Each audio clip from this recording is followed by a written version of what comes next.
E pode crer que o primeiro Pode Crer acabou de começar. Sejam bem-vindos ao nosso podcast. Eu sou José Victor e aqui do meu lado, Davidson Albuquerque Ferreira. E nós estamos aqui para entrevistar ninguém mais, ninguém menos do que Lamartine Albuquerque. Boa tarde, Lamartine. Boa tarde para vocês. Bom, antes de tudo eu queria iniciar agradecendo a quem está ouvindo o nosso programa.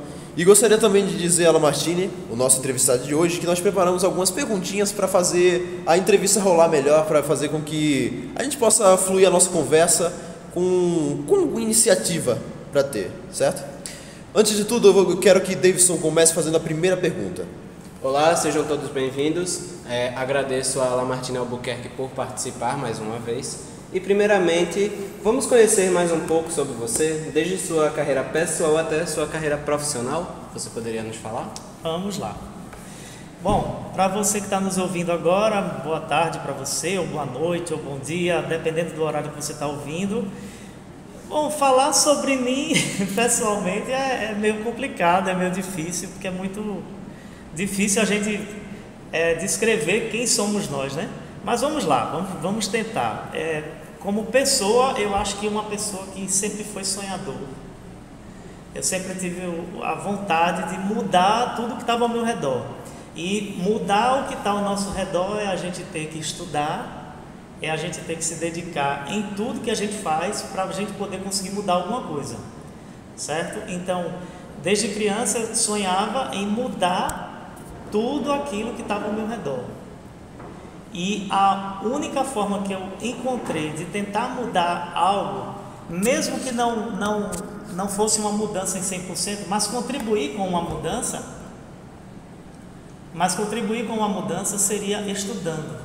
Então eu comecei estudando. Paralelo a isso, eu era assim como vocês, eu na escola eu era muito concentrado, mas gostava de me envolver em todas as tarefas dos professores. Sempre procurar saber mais, né? Sempre procurando saber mais e sempre participando de tudo na escola. Então eu gostava de peça teatral, eu trabalhava com teatro, eu escrevia peça de teatro. E isso tudo porque eu gostava de fazer tudo isso que vocês também fazem hoje. Então, isso foi tudo movido ao sonho de querer crescer na vida, de querer ser alguém na vida, independente da profissão. E já desde aquela época eu pensava em ser professor ou ser jornalista, porque eu queria trabalhar com comunicação, porque eu tinha influência de jornalistas de TV, do Silvio Santos, que é o maior comunicador do Brasil. Então eu queria também trabalhar com comunicação. Que coincidência? E trabalhar com educação também, porque eu tive a influência dos meus pais, principalmente minha mãe, que é professora aposentada hoje. Uma das nossas maiores inspirações vem já de casa. Isso. Então, eu comecei com ela. A primeira inspiração foi ela, a primeira influência foi ela. O meu pai que lia muito, então eu começava a pegar livro para ler. E minha mãe que lia e escrevia para a sala de aula, na época dela, do jeito dela. E eu comecei a escrever também. E comecei a criar, de brincadeira, novelas escritas. Eu brincava com isso, até com os colegas. Sempre com aquela imaginação de criança. Isso. Né? Então brincava de escrever novela e brincava de escrever programas de TV. Era uma brincadeira que eu fazia, mas que isso foi amadurecendo, levando para o lado do comunicador, mas também para o lado profissional, do lado da educação ali, porque a gente também comunica. E a gente, para ser um bom professor, tem que comunicar bem, senão os alunos não entendem. A leitura realmente é uma coisa muito importante pra gente, porque pouca gente lê hoje em dia, as pessoas preferem mais ouvir coisas. A gente está fazendo um podcast, não estamos fazendo um livro. Isso. Então, a leitura realmente é muito importante. A gente pode ver pelo seu depoimento quanto você se desenvolveu graças a isso. Isso. Né? Desenvolveu sua criatividade e tudo mais. Se desenvolveu também como pessoa, eu imagino. Isso. Eu sempre fui uma pessoa que gostava muito de comunicação, apesar de em determinados momentos eu me fechar bastante. Mas eu sempre gostei de comunicação, de música. E aí fui entrando na música, aos pouquinhos fui entrando na música. Aí trabalhei com um programa de rádio, me chamaram para um programa de rádio. Eu passei 14 anos no programa de rádio, era um programa de rádio católico, mas a gente fazia para todo mundo. independente da religião, a gente fazia para todo mundo. Eu passei 14 anos, a gente começou numa rádio difusora, aí depois a gente foi para uma rádio FM. Que é uma profissional mesmo. Isso. E aí a gente ficou ali, eu acho que eu fiquei com um grupo de mais 4 companheiros lá, cada dia um fazia o mesmo programa, com a mesma temática, mas a gente mudava os apresentadores para que o povo pudesse ter mais atenção. Ao mesmo tempo eu estava estudando, ao mesmo tempo eu também estava trabalhando, porque eu comecei a trabalhar com 12 anos de idade, fui para um escritório de contabilidade, depois mudei para outro, depois fui para uma escola trabalhar com informática, porque era a moda da época, era informática, hoje é robótica, né? Mas na época era informática, era o grande boom daquela época. É o surgimento da internet, né? Isso. Aí eu fui trabalhar com informática e também estava estudando, era tudo paralelo, era estudar e trabalhar, mas para ter uma responsabilidade. Putz, você não enlouquecia com isso não? Não, porque eu gostava do movimento, eu gostava de estar para lá e para cá. Até que quando eu saí da faculdade, já saí meio louco, né? Porque quem faz matemática é meio louco. Todo professor de matemática sabe disso. Quem faz matemática é meio louco. Aí eu saí da faculdade fazendo as mesmas coisas paralelamente. E ao mesmo tempo, teve a igreja que influenciava muito. Eu tive amigos padres seminaristas que diziam assim, ó, tu tem talento para música, vai cantar na igreja. Tu tem talento para comunicação, continua no rádio. Tu tem talento para fazer um monte de coisa, faz. E eu comecei a fazer tanta coisa que parecia... Se eu fosse colocar uma camisa de tudo que eu fazia, era uma manga de um braço para um serviço, outra manga de um braço para outro serviço, uma parte da camisa para outra e assim ia. Até chegar a ficar mesmo na profissão de professor, a ser professor, a trabalhar com a educação. Que é a sua maior paixão, né? Isso. Aí eu fiz a especialização, que é a pós-graduação, e eu fui misturando educação com comunicação, fui unindo as coisas e fui trazendo tudo que é novidade da tecnologia, tudo que era novidade da tecnologia, eu vim trazendo para a educação. Fui trazendo as videoaulas, fui trazendo vídeos da internet com reportagens para poder dar aula sobre um determinado tema, era tudo muito planejado. Até chegar a pandemia e eu ter que utilizar o Classroom, ter que utilizar o Google Forms, ter que utilizar o Drive, ter que utilizar podcasts como esse que vocês estão fazendo e gravar aulas para os alunos, porque eu sentia essa necessidade, os alunos precisavam de alguma coisa para estudar. Então, além da aula ao vivo no Google Meet, eu também usava as aulas gravadas. Então, sempre trazendo algo para melhorar a vida do aluno. Isso é realmente muito importante, porque assim, tem muito professor que prefere seguir sempre o modo padrão e seguir do jeito que era antes e tal, quando às vezes tudo evolui, por que não evoluir também na educação, na maneira de ensinar? Então, geralmente a gente aprende melhor com o novo, né? O novo choca, o novo impressiona e é sempre aceito trazer algo. Como uma grande frase que eu não sei qual é o ator, se alguém souber aqui, que é: em tempos modernos deve-se ter atos modernos. Isso. Na verdade, quando eu vou dar aula, eu me coloco no lugar do estudante. Correto. Porque eu sempre questionava isso, eu era muito observador, porque eu via minha mãe preparar a aula.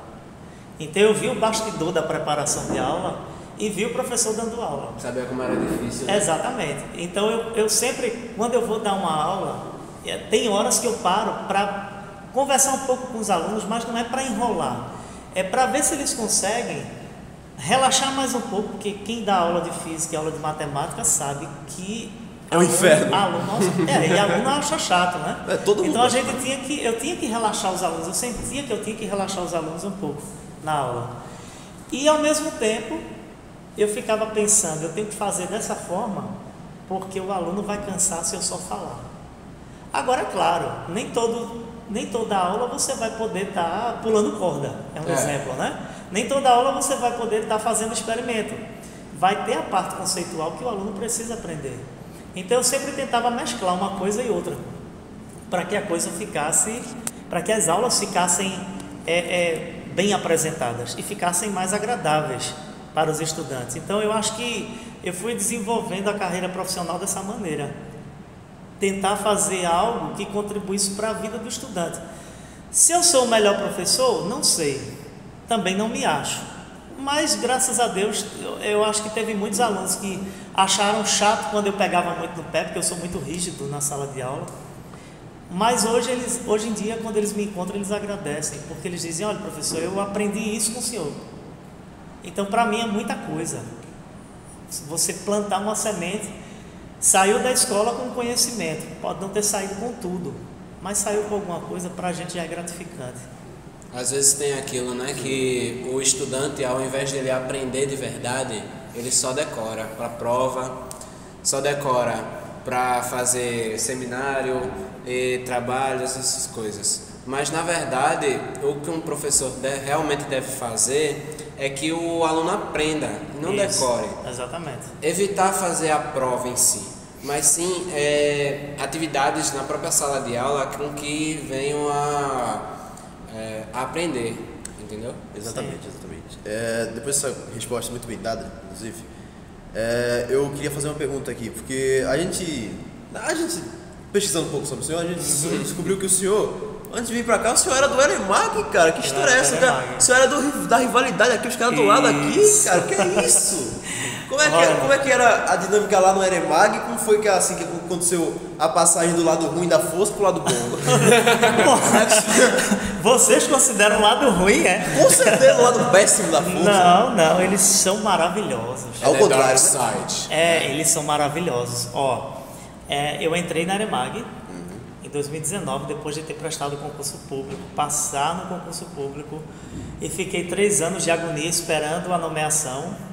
Aí no final de 2018 eu fui nomeado, e na cabeça vinha assim a história: ou ETE ou Eremag, mas eu quero ir para o integral, porque a coisa vai funcionar muito mais comigo em relação a mim. Eu falo do meu trabalho, eu acho que eu vou produzir mais se eu estiver numa escola de tempo integral. Não que eu não produzisse numa regular, mas eu achava na época, e ainda acho hoje, a dinâmica da escola de tempo integral muito boa.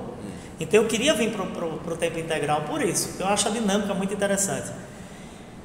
E aí, quando eu fui nomeado, eu disse assim: eu quero ir para a ETE, mas eu quero ir para o integral. Aí a moça disse assim: olha, a gente não vai ter espaço na ETE, porque o quadro de professores lá já está completo. Então, você tem uma outra opção. Eu disse: qual? Você tem o EREM Augusto Gondim, que fica ao lado, mas também você tem uma terceira opção.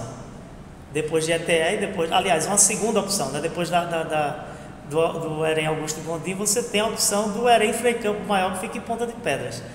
Aí eu não queria ir para Ponta de Pedras, porque eu já vou lá para descansar. Então eu não queria ir trabalhar lá por isso, porque eu já vou para descansar. Então eu vou para a Eremag, eu vou para o EREM Augusto Gondim, porque eu queria ir para o integral. E gente, olha, eu nunca tive uma visão ruim da Eremag. Antes de vir pro Edson.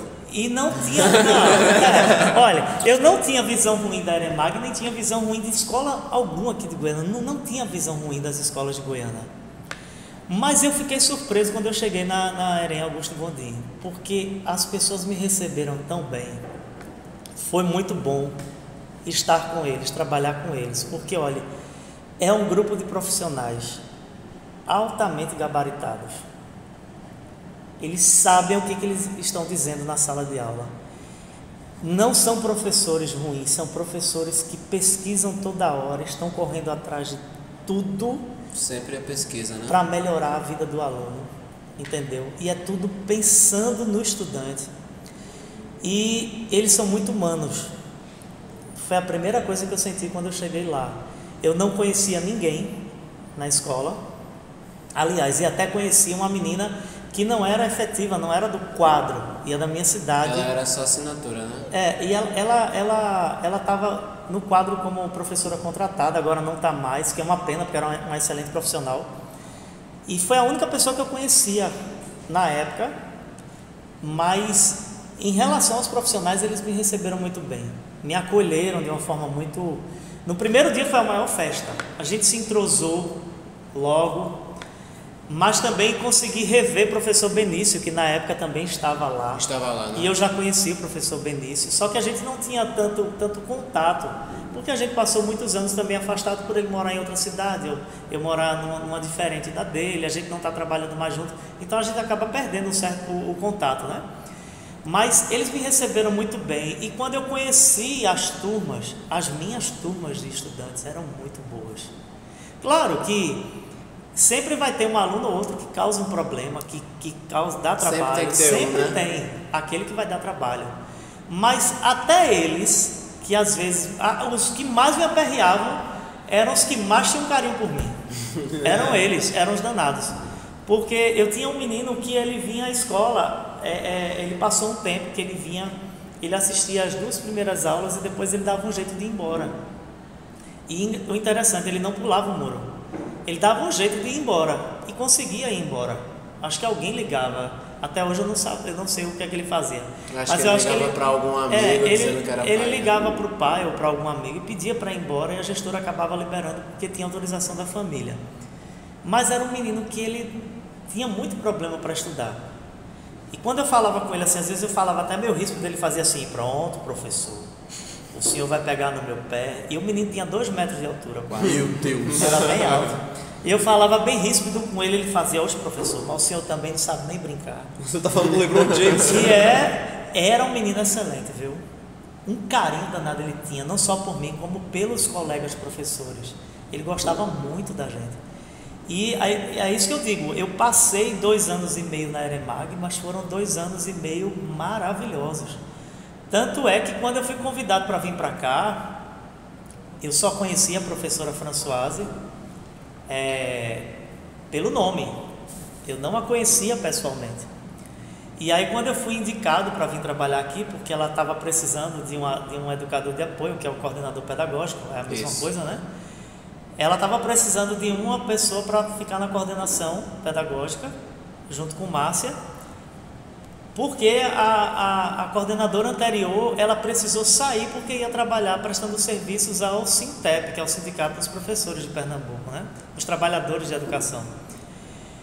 E como eles passaram um bom tempo sem educador de apoio, ela recebeu uma indicação minha, e ela ligou para mim, conseguiu meu contato, conversou comigo e fez a proposta. Eu vim aqui, ainda estava na pandemia, a escola estava bem parada, não estava. Foi ali em 2021. Foi em 2021, setembro de 2021. Ah, então você veio para cá há pouco tempo, quer dizer. Isso, setembro de 2021, na verdade agosto de 2021, a escola estava em rodízio, não só aqui como na Eremag. A gente dava aula no rodízio, porque não podia estar todo mundo na escola. E aí eu vim, recebi o convite dela, fiquei em dúvida, eu vou, não vou, quase chorei em casa, porque eu amava, ainda amo a Eremag, viu? Gosto muito de lá. E eu disse: meu Deus, eu vou ou não vou? Eu vou ou não vou? E eu olhei o lado da experiência profissional. Eu disse: não, vai ser mais um aprendizado, vai ser mais um contato diferente, então vamos lá. E gente, quando eu decidi vir para cá, primeiro eu tive um choque, né? Você dizer assim: eu vou, é um choque para você que gostava de estar no lugar onde você estava e você mudar. É isso sempre que acontece quando a gente sai da zona de conforto. Isso. Né? Aí foi um choque primeiro para mim e depois para os colegas, porque eles não imaginavam que eu iria sair, porque eles sabem o quanto eu gosto de lá, da Eremag. E aí eu vim para cá em setembro, fiquei meio perdido, porque eu não conhecia muita gente, não conhecia muitos alunos, e aí comecei a vir andar pela escola para conhecer todo mundo, para conhecer os alunos, até desenvolver o trabalho e a coisa fluir do jeito que está fluindo hoje comigo. Mas só voltando lá em Eremag, o pessoal maravilhoso, os alunos são ótimos. Tem problema? Tem. Toda escola tem seu problema. Todo lugar, né? Nem só em escola, todo lugar tem. Né? Mas eles são maravilhosos. Toda a equipe de professores, a gestão, os estudantes, são meninos maravilhosos. Até hoje, quando eu encontro algum na rua, porque as turmas que estudaram comigo já saíram da escola, já se formaram. Hoje daqui estão quase para sair, quer dizer? Isso. Né? Então, quando eu os encontro na rua, eles fazem a maior festa. Eu encontrei, eu tive experiências boas lá. Por exemplo, a Ciência Jovem. Eu levei 2 meninos à Ciência Jovem, um experimento de física lá em Recife, no Rio Mar. Eles ficaram maravilhados. Foi uma experiência muito boa. 2 alunos foram comigo e na época a atual assistente de gestão, que era a professora Viviane, e hoje ela é professora, está na sala de aula lá na Eremag. Mas a gente fez trabalhos como esse lá e outros trabalhos que a gente foi fazendo durante o ano. Então eu fui muito, além de ser bem acolhido, eu acho que o trabalho foi muito bom lá, entendeu? Sinto saudades, muitas saudades. Mas nunca é tarde nunca é tarde pra escolher o lado certo. Não é que seja certo, né? Mas assim, eu acho que os dois só é o melhor. Eu acho que os dois são certos. Agora vocês têm uma rivalidade danada.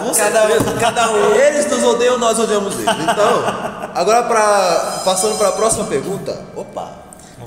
Passando para a próxima pergunta. Davidson, pergunta 4, por favor. Algo que eu fiquei muito, tipo assim, impressionado foi na sua carreira musical. O senhor tem uma carreira musical, sabe? O senhor tem música no Spotify, Eu só tenho música no Spotify. Quando a gente descobriu, a gente descobriu isso, a gente falou, não, isso é impossível. Nem todos esperavam, sabe? Então, assim, é uma coisa que a gente tem que perguntar ao senhor, Davidson, por favor. O senhor poderia falar mais sobre quando que o senhor vai lançar o novo CD, né? Olha, carreira musical. Eu comecei a carreira musical, eu era muito novinho. Eu acho que eu tinha uns 14 anos, eu comecei a cantar em casa. Coisa de amador mesmo, né? Comecei a cantar em casa, brincava com o microfone na mão, cantando. Eu gostava de ouvir muita música popular. Ouvia meu pai escutar Adilson Ramos, não sei se vocês conhecem. Nossa, mas é um cantor de brega daqui de Pernambuco, que o show é sensacional. Inclusive eu vi um show dele agora em janeiro, na praia. Eu fui também já. E ele é excelente, a qualidade musical, a qualidade, o timbre de voz para 74 anos, então é uma pessoa admirável. Eu escutava muita música, escutei muita música internacional, não tanto em inglês, mas em espanhol, que me fascina muito a língua. Espanhol, entendeu? Eu escutava muito a Thalia, que foi a atriz que foi conhecida como Maria do Bairro. Ela era cantora na época, e eu achava linda aquela mulher cantando. Mas eu escutava, não era porque eu queria imitar, não, de jeito nenhum. Mas eram as músicas que eram muito bonitas e chamavam a atenção. Escutei muito o pessoal do RBD por causa do timbre vocal deles. E escutava muito música em vários idiomas. Eu sou muito fã de super-herói japonês, porque quando eu era criança eu assistia muito super-herói. Mas Power Ranger é mais ocidental. Mas eu assisti. Você tá falando de Jiraiya? Isso, eu assisti o japonês. Jaspion. Então eu escutava a trilha sonora daquelas músicas para entender o que é que o cara cantava em japonês. E eu ouvi músicas na época que eu aprendi a cantar tudo direitinho. O senhor era tipo de James Bond, né? Missão Impossível. Eu tentava, né? E aí, toda essa influência de música, os ritmos japoneses, os ritmos das músicas internacionais, as músicas populares brasileiras nos vários ritmos, me chamava muita atenção. E uma pessoa que me chamou muita atenção, isso desde criança, eu não sei se vocês conhecem, é um padre da Igreja Católica. Eu estou citando o padre da Igreja Católica porque tem os da Ortodoxa também, né? Que eu era criança, eu chegava na casa da minha tia estava escutando na época do vinil, né? E aquele disco preto grande. Eu criança, viu? Não sou tão velho assim. Aí ela estava escutando as músicas dele. E as músicas dele eram baladas. Eram vários ritmos, tinha música de rock. A letra da música era religiosa, mas era música moderna. Para a igreja na época era moderna, a igreja hoje está muito modernizada, mas na época era uma novidade, porque você não ouvia rock dentro da igreja. A coisa era muito séria, todo mundo era muito sério, não podia dançar dentro da igreja. Hoje você está na celebração, você ainda se mexe, seja ela uma igreja evangélica ou uma igreja católica, você ainda se mexe quando o ministério de música está cantando, né? Mas na época não, era todo mundo no amém, no aleluia, todo mundo parado. Ninguém queria saber, não podia, porque o padre olhava de cara feia. Eu lembro quando eu comecei a frequentar a igreja mesmo assim, de fato, com 11 para 12 anos, a gente cantava as músicas da campanha da fraternidade lá, todo mundo duro, parado, ninguém se mexia, porque não era o costume da época. Depois a igreja foi se modernizando, e eu acho que ele, aqui no Brasil, contribui muito para isso. Foi aí que eu comecei a acompanhar o trabalho dele. O senhor sabe o nome dele? Padre Zezinho. Zezinho? Que é o autor da Oração pela Família. Já ouvi falar, né? É o autor da Oração pela Família. Na rádio tem uma música dele, se não me engano, que é aquela Trabalhadores. Isso. Passa na rádio todo dia. É a música. Ele tem essa música falando. E ele tem música falando sobre vários temas da sociedade. Então, eu comecei a ficar fã desse padre porque ouvi as pregações dele. E a pregação dele nem sempre eram pregações voltadas de fato para a religião. Às vezes eram coisas da sociedade, que a sociedade precisava ter o povo tinha que ter trabalho, o povo tinha que ter pão, o povo tinha que se sustentar. Tinha que se sustentar. E pregava a justiça social, pregava que ele não se metia na política partidária, mas ele falava da política que todo mundo merece ter. Um bom hospital, praça para todo mundo se divertir. Ele sempre pregava esse tipo de coisa. Isso me chamava a atenção. Porque não era aquela pregação, aquela religiosidade fanática. Não. E ele em cima do palco era uma coisa extraordinária, porque ele era duro, não sabia dançar, ele não dançava. Mas ele trazia jovens para cantar com ele, fazer os backings no show, e ele abria espaço para os jovens no show cantar também. Porque também ele tinha um problema de voz, porque ele dava aula em universidade, ele fazia muita coisa e usava muita voz. E aí ele começou a botar jovens para cantar junto com ele nos shows. Aí eu achei tão bonito aquilo, e achei bonito aqueles jovens ali em cima do palco. Eu disse, não, eu vou fazer a mesma coisa. Se inspirou? Comecei no período da igreja, estudando, trabalhando. Aí dentro da igreja eu comecei a levar batuque para dentro da igreja. Aí levava batucada, tinha uma bateria, a gente começava a bater, não sou baterista não, mas eu começava a bater para chamar a atenção do povo. E comecei a cantar, que o meu forte era música, era canto. E comecei a cantar lá dentro. E tinha uma senhora na igreja, lá, que ela já faleceu, excelente a mulher. Foi outra pessoa que me inspirou. E ela começou a me passar as músicas. E ela dizia, faz assim, porque ela via minha dedicação lá dentro. Então eu peguei essa dedicação dela, olhava para os shows do padre e começava a pesquisar as músicas do padre que cabiam na celebração, porque se vocês não sabem, ou não sei se vocês sabem, mas a celebração da missa ela tem uma liturgia, né? Tem um canto próprio para cada momento, né? Então nem toda música pode ser tocada ali, tem que ter a música daquele momento.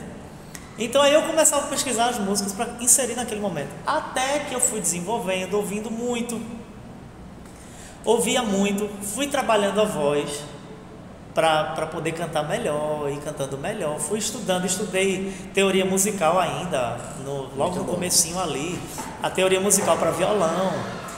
Você já aprendeu para ter uma base, e fui fortalecendo o ouvido também para poder saber quando eu estava afinado ou não. E aí começaram a dizer, faz um CD, grava um CD,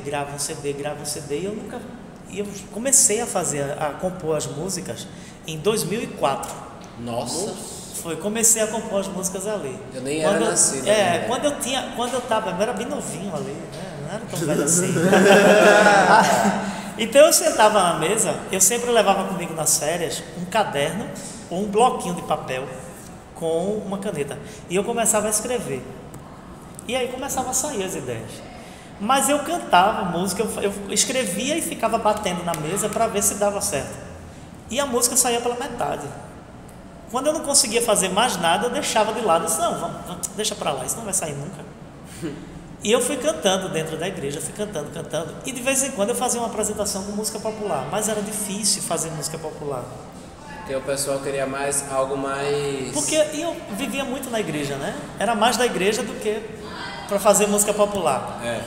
Então, aí o que foi que aconteceu? Eu comecei a tentar desenvolver mais esse dom de música, de cantar. Vocalização. Isso, fazendo vocalização. Fui para a oficina de canto, fui para a oficina de músico instrumentista, né? De quem toca algum instrumento. E fui aprendendo muita coisa. Porque eu disse, eu não posso gravar um CD e sair de péssima qualidade, porque senão vão criticar, vão meter o pau. E o povo critica mesmo, né? Principalmente hoje em dia que tem rede social. Principalmente hoje em dia que tem rede social. O povo critica, eu disse, tem que ser um trabalho bem feito. Até que, quando eu já tinha 18 músicas, 10 já estavam bem arranjadas, bem colocadas, bem escritas, bem compostas. Um cara que é tecladista, eu fazia muito playback com ele, no estúdio. E aí ele disse assim, por que tu não grava? Tu só vem pra cá fazer playback. Porque eu queria que dentro da igreja eu não ficasse só voz e violão. Eu tivesse mais instrumentos, mas como eu não tenho banda, então eu disse, não, eu vou fazer o playback. Naquela época também não tinha a edição, né? Pelo computador. Não tinha muita edição, porque o acesso era mais difícil, era pouco. E não foi nem naquela época, faz pouco tempo. Então eu comecei a gravar playbacks, produzir playbacks no estúdio com esse produtor. E comecei a usar na missa. Aí o padre olhava para mim e fazia, menino, tu conseguisse fazer isso como? Eu disse, não, a gente tem que mudar um pouquinho, né? Para não ficar só voz e violão. Como eu não tenho uma banda, eu trago uma banda gravada. E eu só botava a voz. Era tudo ao vivo. Só saía gravado os instrumentos, né? E foi dando certo. Aí um dia o produtor chegou para mim e disse assim, por que tu não grava um CD? Tu só vem aqui para fazer arranjo em playback. Grava um CD. Aí eu passei 3 meses pensando nisso. Caramba, 3 E já estava com a inspiração. Falei do Padre Zezinho, mas para dizer a vocês que ele foi uma inspiração para mim. E aí eu disse, não, vamos gravar.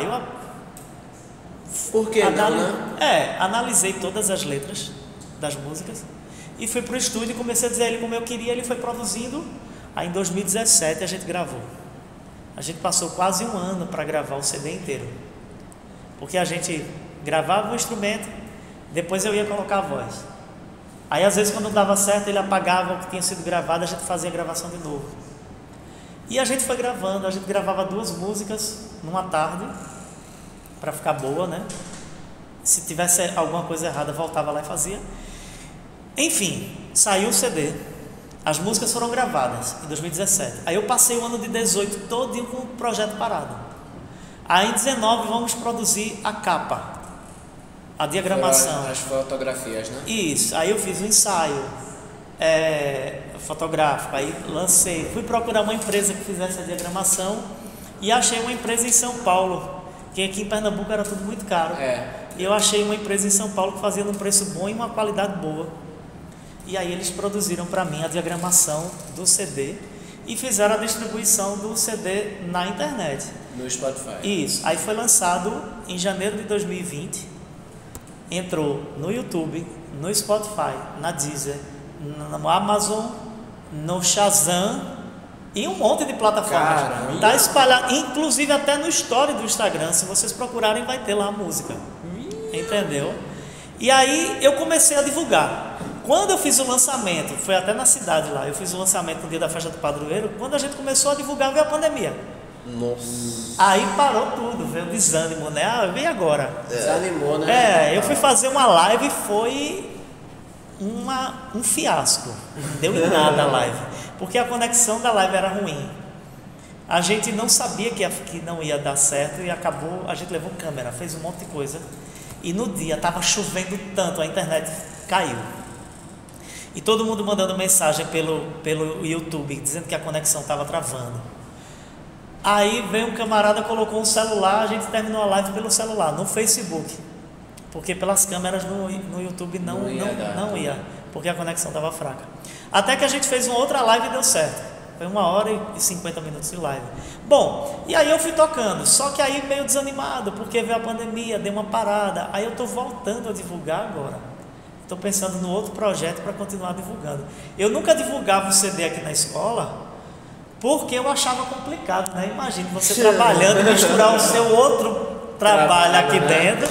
Aí eu nunca divulgava, mas aí um menino vinha, houve uma menina daqui ano passado disse assim, eu vi suas músicas no YouTube e meu pai adorou a música. Aí eu fui e dei um CD a ela e pronto, aí começou a se espalhar a notícia. E aí tá indo, eu tô cantando de janeiro pra cá. Eu só cantei uma vez, foi até no casamento da filha de Márcia, viu? Eles gostaram muito da apresentação lá.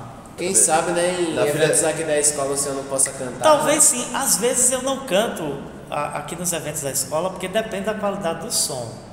Porque todo artista tem isso. Eu não me considero um artista, mas eu falo artista porque a gente que faz arte é artista, né?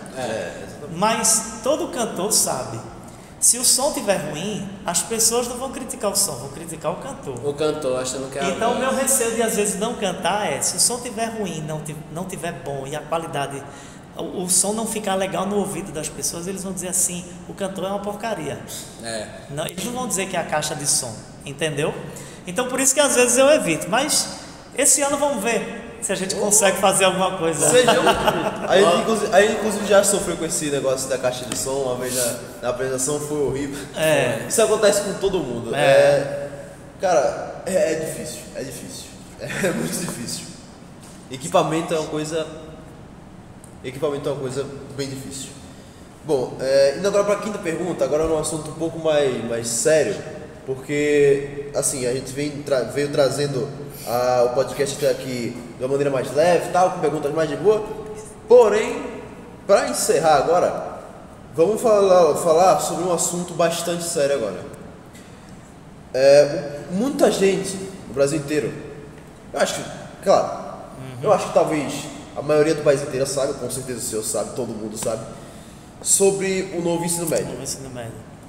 Houve essa mudança no ensino médio e algumas pessoas concordam com a mudança, algumas pessoas concordam também com o processo, umas pessoas concordam só com que a ideia de que o antigo ensino médio deveria mudar e outras concordam com a ideia de que deveria mudar, mas não gostam do processo. Outras não gostam nem das duas ideias. Aonde o senhor se posiciona, qual é a sua ideia, primeiro, sobre se ele deveria mudar e segundo, se o senhor aprova a maneira da mudança que ocorreu. O senhor acha que é melhor para o aluno, é melhor para o gestor, é melhor para todo mundo, para a sociedade em toda, afinal, o jovem é o futuro da sociedade? Ou que foi errado a ideia ou o planejamento, enfim? Olha, a mudança aconteceu porque a sociedade estava praticamente pedindo uma mudança. As pessoas achavam que o antigo ensino médio não estava mais respondendo à necessidade do estudante.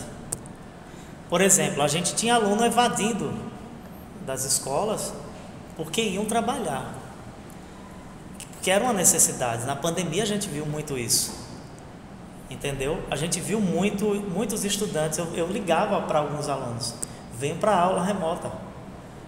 E eles diziam, professor, deixa a atividade lá que eu respondo, porque eu estou trabalhando. E eles pediam por tudo para que não levarem falta, porque estavam trabalhando. Então, é como se o antigo ensino médio não tivesse respondendo à necessidade das pessoas, da sociedade. Então, houve um processo de estudo para a implementação de um novo ensino médio. Um ensino médio que muda. Foi até uma lei, a lei, eu estou aqui com ela anotada, porque toda vez eu esqueço o número, 13.415, lá de 2017, foi no governo do presidente Temer. Temer ainda. Aí tu aprendeu isso com o Kleber? Isso, no governo do presidente Temer. E ele mudou o ensino médio, ele tinha 800 horas anuais, passou a ter 1.000 horas, e a ideia era flexibilizar o currículo para que entrassem nos itinerários formativos, pudessem haver as trilhas. E essas trilhas, que são caminhos, vocês pudessem escolher qual caminho seguir. A proposta é interessante, porque você flexibiliza de um lado e puxa também do outro, e exige também do outro. Porém, a crítica hoje, e eu concordo até em parte com algumas críticas, é que, por exemplo, a formação geral básica ela diminuiu bastante a carga horária. Então a gente começa no primeiro ano com 2 aulas de física, por exemplo, 5 de matemática, eram 6. A gente vai para o segundo e para o terceiro ano com 1 aula de física só. A gente vai para a aula de matemática com 3. Então, se em 6 aulas não dava tempo você cumprir todo o estudo que é feito em 1 ano, em 800 horas, imagine, tudo bem, aumentou para 1.000 horas, mas a carga horária de matemática, de física diminuiu. Diminuiu muito. E a gente tem um currículo que não está tão enxuto e que nem pode ficar tão enxuto, porque se a gente enxugar o currículo, vocês vão perder muita coisa ao longo do tempo. Eu participei da reformulação do currículo de física em 2020 e 2021 com o pessoal da Secretaria de Educação do Estado. Eu fui um dos professores que contribuíram. Aqui em Goiânia fomos eu e mais dois. Cada cidade da Mata Norte eles foram convidando alguns professores para discutir o que é que poderia enxugar no currículo, o que é que poderia melhorar no currículo, e a gente foi discutindo isso. Mas não dá para enxugar tanta coisa, porque tem muita coisa que é necessária. Física é um estudo de fenômenos, do que está ao seu redor. A gente não pode deixar que o aluno passe pela escola sem entender por que é que um raio cai, por que é que um objeto dilata volumetricamente. São coisas que vocês precisam entender, coisas que estão no dia a dia de vocês. Então, o novo ensino médio veio flexibilizar de um lado, mas flexibilizou demais a formação geral básica, diminuiu demais a carga horária. Então eu acho que a proposta do novo ensino médio é boa, vocês terem investigação científica. Eu passei pelo ensino médio, eu não sabia o que era um projeto, eu não sabia o que era pesquisar. A gente fazia pesquisa, mas era aquela pesquisa que não era tão direcionada a um tema, como vocês veem hoje, a um problema de pesquisa, a criar objetivos para serem objetivos de investigação, e ali você investigar e mostrar, testar as hipóteses e mostrar o porquê daquele problema existir. A gente não tinha isso. Então eu acho que isso é uma proposta muito boa do novo ensino médio. Você entender que no seu mundo há problemas que você pode resolver a partir de uma investigação. E a escola, principalmente as ETEs, elas têm pregado muito a cultura maker, que é a cultura do faça você mesmo. O novo ensino médio tem essa proposta. Vocês têm laboratório de aprendizagem, que é uma proposta onde você vai ter que construir no laboratório de aprendizagem, que é uma atividade complementar. Você tem as aulas de nivelamento, você tem as aulas agora, vocês que estão no segundo ano, vocês têm as unidades curriculares de cada trilha do itinerário formativo, específicas daquilo que vocês escolheram. É interessante? É. Mas eu acho que não poderiam ter sacrificado tanto a formação geral básica. Eu acho que língua portuguesa poderia continuar com 5 aulas, eu acho que física poderia pelo menos voltar a ter 3 aulas semanais, e essas novas unidades curriculares que apareceram em 6 meses iam tentando ajustar de acordo com o tempo dentro da carga horária. Mas como eu estou falando agora para vocês, eu não sou contra. Eu acho que a gente poderia pensar num ajuste. Eu acho que o governo federal, o MEC, deveria pensar em ajustar, porque a proposta é boa, porque leva você como estudante a fazer, sob a mediação do professor, porque tem que ter um professor para mediar e para orientar. Então a proposta é fazer. Você aprende e faz, e você aprende fazendo. Essa é a ideia. Agora, a gente não pode sacrificar aquele conhecimento que vai estar lá no Enem. Mas o Enem vai mudar, certo? Mas vocês vão chegar à universidade sem conhecimento de ciências da natureza? Só vão ter 20% do conhecimento de ciências da natureza? Só vão ter 50% ou 60% do conhecimento de matemática e de língua portuguesa? Eu acho que isso deveria ser pensado, eu acho que deveria ser ajustado. Mas é o que eu digo a vocês, é uma proposta boa? Sim, mas precisa ser ajustada. Mas eu acredito que haja um ajuste futuramente. Por quê? Porque a gente está num plano piloto. A gente está numa fase de teste. Exatamente. A gente ainda está implementando. A gente não tem ainda o 3º ano do novo ensino médio. Vocês serão as primeiras turmas a encerrarem o ciclo do novo ensino médio ali no 3º ano. Então vai ser ali que todo o governo do estado vai pensar o que foi que deu certo aqui. Porque, se vocês não sabem, cada estado trabalha no ensino médio de uma forma. A carga horária da formação geral básica do itinerário formativo em cada estado é diferente. É a mesma quantidade de aulas, são 1000 horas, só que distribuídas de forma diferente. Então aí o estado vai dizer assim, isso aqui deu certo, a gente mantém. Isso aqui deu errado, a gente muda. Mas claro, tem que ter também o aval do governo federal, porque tudo também parte do MEC, parte de toda a estruturação que foi feita lá. Então, só respondendo a pergunta, não sou contra. Sei que tem muitos colegas que são contra, tem colegas aqui que têm pavor do novo ensino médio. Que querem cancelar de verdade. Exatamente. Até... E até deu mais trabalho para o professor, viu? Deu muito mais trabalho ao professor, porque se a gente já pesquisava antes, agora a gente tem que pesquisar dobrado. Porque é a cultura do fazer. Você tem que pesquisar e você tem que fazer, testar antes, previamente, né? E depois fazer com o estudante. Então deu muito mais trabalho. Mas eu não sou contra, eu acho que precisa de ajuste. Então ajustar, a gente testa nessa implementação e depois tenta ajustar. Quando eu digo a gente, eu digo a sociedade, né? O presidente tem dito, a gente pode pensar numa revogação, né? Eu acho que foi mais ou menos isso. Foi. Mas eu quero que a sociedade participe. A gente precisa discutir, de fato, tem que ser uma discussão. Não pode ser algo assim, a gente vai mudar porque a gente não quer. Será que não tem coisas boas no novo ensino médio?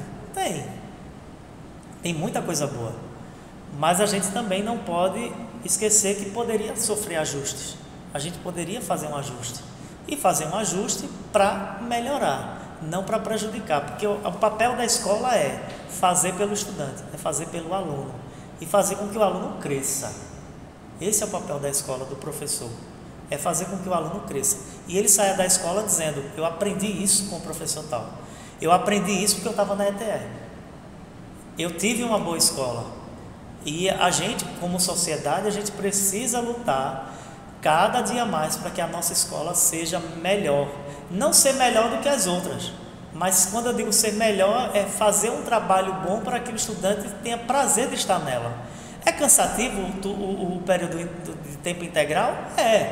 Mas, gente, olha, vida de estudante nunca vai ser fácil, porque vocês vão sair do ensino médio, do novo ensino médio, vão para a universidade, se Deus quiser, e vão. Eu tenho plena convicção disso, que vocês são muito bons. Vocês vão à universidade fazer o curso que vocês pretendem fazer e vão chegar lá e vão ter uma carga talvez até ainda mais pesada. Ainda maior, né? Exatamente. Então a vida de estudante nunca vai ser fácil, porque é uma luta constante até você se formar. E depois que você se forma, você vai trabalhar e aí é outra luta, é você se manter atualizado. Porque no mundo de hoje, ninguém pode ficar desatualizado, não. Tem que estar estudando sempre. É verdade isso. Entendeu, pessoal? Então, eu disse que a última era a última pergunta, mas uma perguntinha rapidíssima aqui pro senhor. Redes ou ADM? Vocês querem me comprometer. Tem que responder. Redes ou ADM? Vocês querem me comprometer. Redes ou ADM? Eu vou para os dois. Redes e ADM. Vocês querem me comprometer, viu? Se eu disser que eu sou redes, o ADM me dá uma surra. Se eu disser que eu sou ADM, eu apanho aqui. Cara, essa entrevista foi muito boa, sério. Foi muito obrigado pela sua atenção, muito obrigado pela sua paciência, porque a gente fala. Falei muito, né? Mas tudo bem, foi bom. Quando o papo é bom, ele flui. Entendeu? E ele flui muito bem, foi natural. Ok. Entendeu? Muito obrigado mesmo pela sua presença. Não foi todos os professores que aceitaram. Salve, Joselma! A gente convidou alguns professores que não vieram e o senhor veio. O senhor tirou um pouco do seu tempo para dar um pouco de informação para nós, para nos ajudar no nosso trabalho, e nós somos muito gratos a isso. Eu agradeço de corpo e alma ao senhor. Davidson, tenho certeza que também agradece. O nosso Filipinho aqui, que está aqui do lado, também vai agradecer. Fala alguma coisa aí, produção. Ui! É o ui. É isso aí. Gente, eu que agradeço o convite. Foi muito bom estar com vocês. Tá? E dizer uma coisa. Eu aposto demais na capacidade de vocês. Eu sei que vocês são bons. Eu sei que vocês vão adiante. E só o fato de vocês estarem fazendo um projeto como esse, mas sou o professor que passou, certo, mas vocês estão se dedicando a fazer um projeto para mídias na educação, que é um componente curricular novo da parte técnica. Isso é muito bom. Então isso já mostra que vocês são capazes de produzir. E produzir é isso. Isso é cultura maker, é você aprender fazendo, é você fazer. Isso é muito bom. Parabéns mesmo. E dizer, contem comigo para o que precisar, no que eu puder ajudar, estamos juntos. Muito obrigado, tá certo? David vai mandar nenhuma palavra, não? Eu vou mandar uma palavra aqui também para o professor Bruno, por ter disponibilizado também essa matéria para a gente produzir esse podcast. Humberto. Foi o Humberto que disponibilizou. Bruno, ele disponibilizou o tema do trabalho pra gente. E Humberto que disponibilizou a aula dele, né? É isso aí, Humberto. Valeu, Humberto! Muito obrigado. No final, irei colocar os autores das músicas que serão postas no podcast. E eu agradeço a todos e muito obrigado por ouvir nosso podcast. Muito obrigado mesmo. Eu sou o José, esse aqui foi o Davidson. E a nossa entrevista com o Lamartine Albuquerque, que foi incrível, foi uma entrevista muito legal de se fazer. Se encerra agora. Obrigado por assistir, obrigado pela paciência. É isso aí, pessoal. Pode crer que acabou.